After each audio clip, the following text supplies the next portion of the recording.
Ulhasnagar railway स्टेशनवरती आपल्या उल्हासनगरमध्ये राहणारे काही महिला मुली हँडिकॅप आणि लेडीज डब्यामधून येत होते। तर हँडिकॅप डब्यामध्ये आपल्याच परिसरातले ओळखीचे आहेत। तर ते काही बेवडे आणि ते काही जण होते असे विद्रोही।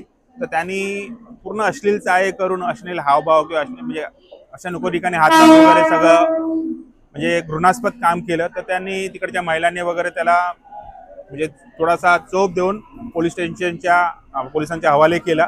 पण हे आमचं खूप निंदनीय गोष्ट आहे की हँडिकॅपमध्ये लेडीज डब्यामध्ये खरंच आरपीएफचा जवान असणं गरजेचं आहे, कारण त्यात महिला पण येतात आणि अपंग असतो आणि चर्सी गंजटींचा खूप वावर सगळीकडे वारलाय।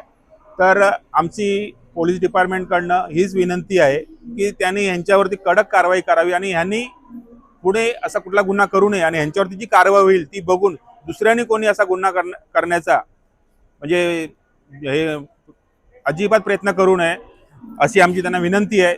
जर म्हणजे आम्ही यायच्या पहिले ते पोलीस स्टेशनला होते, जर आम्ही यापर्यंत बाहेर भेटले असते हा रूप काहीतरी वेगळंच असतं, कारण की असे जे विद्रोही लोक असतात त्यांच्यावरती कडक कारवाई नागरिकांनी पण केलीच पाहिजे आणि प्रशासनाने तर जास्तीत जास्त कडक कारवाई यांच्यावरती केली पाहिजे।